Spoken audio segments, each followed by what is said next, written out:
Shalom sahabat pendidikan Kristen, berjumpa kembali dengan channel pendidikan Kristen yang khusus membahas tentang pendidikan, filsafat pendidikan, implementasi pendidikan, praktis pendidikan. Nah, pada kesempatan kali ini izinkan saya mengangkat sebuah tema, mengapa Finlandia bisa menjadi satu negara yang unggul dalam bidang pendidikan. Padahal 50 tahun yang lalu, Finlandia sangat tertatih-tatih dalam soal sumber daya manusia, kondisi bangsanya. Tetapi hari ini, Finlandia boleh muncul menjadi satu negara yang sangat dikagumi dalam bidang pendidikan. Nah, Bapak Ibu, sahabat pendidikan Kristen, Finlandia melakukan satu gerakan revolusioner di bidang pendidikan.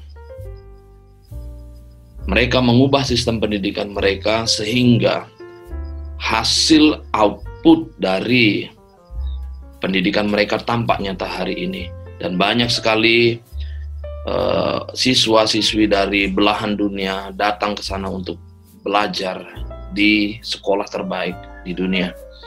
Nah, apa yang membuat Finlandia kemudian menjadi satu negara yang leading dalam bidang pendidikan? Yang pertama adalah pemerintah di sana tidak terlalu banyak turut campur dalam bidang pendidikan. Karena pemerintah di sana menganggap bahwa orang yang paling tahu tentang pendidikan dan kondisi real dari seorang siswa itu adalah guru dan sekolah. Sehingga di sana sekolah, pemerintah tidak turut campur terlalu banyak di bidang pendidikan. Salah satu hal yang membuktikan kenapa Finlandia, pemerintahnya tidak turut campur terlalu banyak adalah tidak ada ujian nasional atau ujian terstandar yang ditetapkan oleh pemerintah. Kemudian, dalam sistem pendidikan di sana, anak yang masuk ke sekolah di Finlandia minimal berumur 7 tahun. Dipilihnya umur 7 tahun ini dengan memandang bahwa kesiapan anak secara mental, motoriknya itu sudah cukup, sehingga anak-anak di sana yang di bawah usia 7 tahun tidak diizinkan untuk masuk. Kemudian yang kedua, sekolah di Finlandia dimulai jam 9 pagi sampai dengan kurang lebih di sekitar jam 2 siang. Kemudian anak-anak yang terlambat juga diizinkan masuk ke dalam sekolah untuk belajar. Tidak ada satu regulasi yang sangat ketat di sana yang menekan siswa. Pembelajaran menjadi sangat menyenangkan. Kemudian guru-guru yang dipilih di sana adalah guru-guru yang berkualitas. Tidak seperti di negara-negara lain. Guru itu adalah pilihan terakhir dari satu profesi. Di Finlandia, profesi yang paling digandrungi, yang prioritas utamanya adalah guru. Orang-orang terbaik di Finlandia, setidaknya 10 top ranking dari terbaik dari universitas, itulah orang-orang yang dipilih menjadi guru. Jadi kalau seandainya kita di average atau di rata-rata, maka kemungkinan menjadi guru sangat kecil di Finlandia. Kemudian guru-guru terbaik yang dipilih ini kemudian menandatangani kontrak untuk melakukan kontrak untuk siap melakukan atau belajar ke tingkat yang lebih tinggi. Dengan demikian bahwa orang-orang terbaik di sana, dia akan terikat kontrak untuk siap melanjutkan studi ke jenjang S1, S2, dan S3. Di Finlandia, mereka sangat menyadari bahwa fondasi pendidikan itu adalah sesuatu hal yang sangat penting, sehingga orang-orang terbaik di Finlandia akan ditempatkan di sekolah pendidikan dasar untuk meletakkan dasar pendidikan yang benar kepada anak-anak. Perhatikanlah di Indonesia misalkan, kalau kita melihat anak-anak kemudian banyak berulah ketika dia memasuki SMP, di pertengahan SMP, kemudian di awal SMA, bisa jadi karena memang peletakan dasar dari pendidikan itu kurang tepat. Di Finlandia mereka memilih orang-orang terbaik, standar S3 itu di pendidikan dasar, karena memang tujuan mereka adalah meletakkan dasar pendidikan yang terbaik bagi anak-anak. Kalau kemudian sekolah menjadi sebuah penjara, di negara lain. Buktinya adalah ketika anak-anak lulus dari satu jenjang tertentu, mereka merayakannya dengan coret-coret, semprot baju, dan lain sebagainya. Itu menunjukkan bahwa sekolah itu ibarat penjara bagi mereka. Jadi ketika mereka lulus dari sekolah tersebut, mereka seperti orang yang keluar atau narapidana yang keluar dari penjara. Mereka terbebas.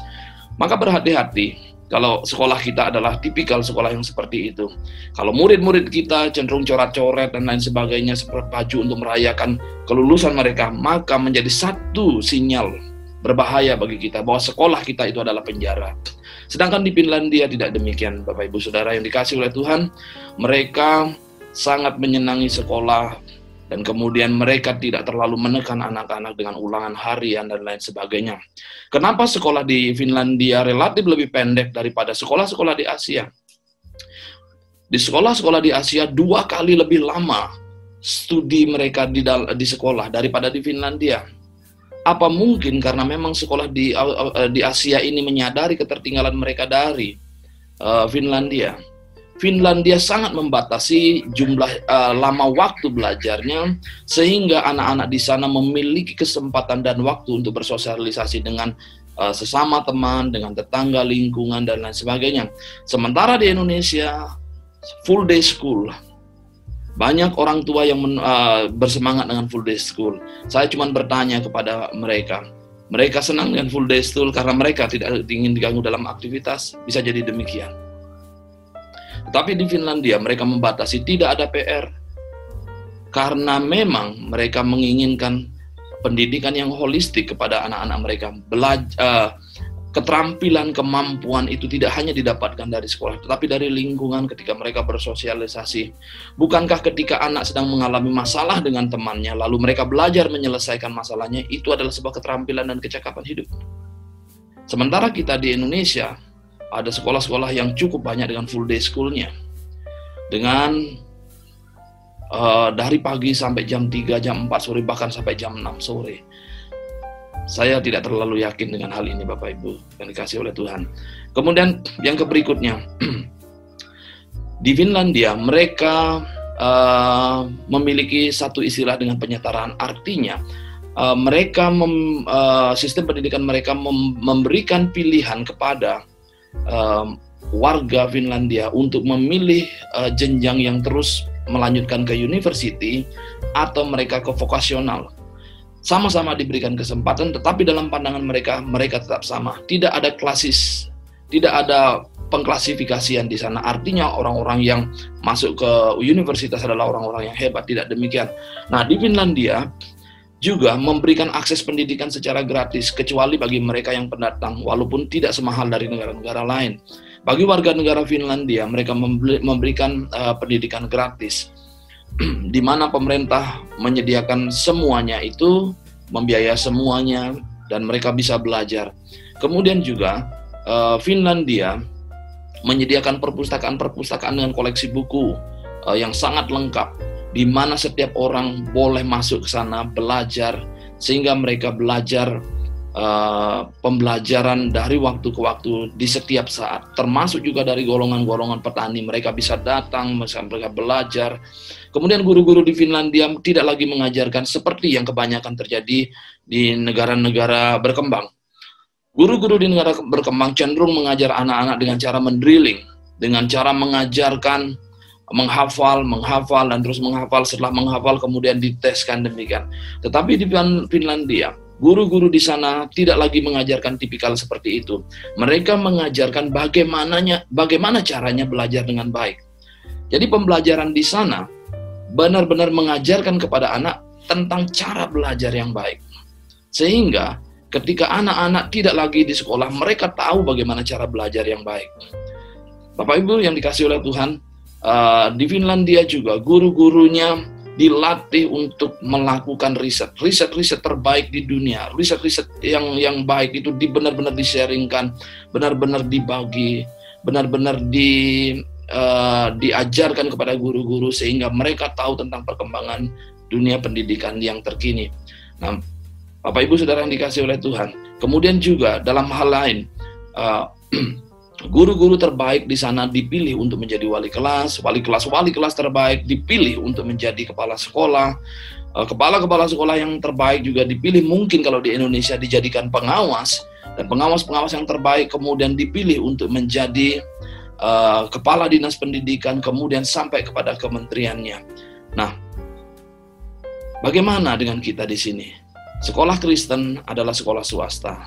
Seharusnya kita sebagai sekolah swasta yang tanda kutip tidak terlalu banyak dicampuri oleh pemerintah, kita seharusnya meniru Finlandia dengan memilih guru-guru terbaik, dengan memilih wali kelas terbaik, dengan melakukan penyeleksian. Orang-orang terbaik harus menduduki posisi yang tepat, sehingga dengan harapan bahwa kemudian sekolah-sekolah Kristen akan menjadi leading, lulusan-lulusan dari sekolah Kristen akan menjadi satu output yang baik bagi dan memberikan sumbangsih bagi bangsa dan negara kita. Kita sepatutnya meniru akan hal ini dan jangan alergi dengan sistem pendidikan yang ada di Finlandia. Kita harus belajar dari Finlandia, memposisikan sekolah kita seperti di sana, sehingga kita kemudian boleh belajar dan terus bertumbuh, sehingga sekolah Kristen akan menjadi lebih baik di kemudian hari. Kiranya Tuhan Yesus memberkati kita semua. Amin.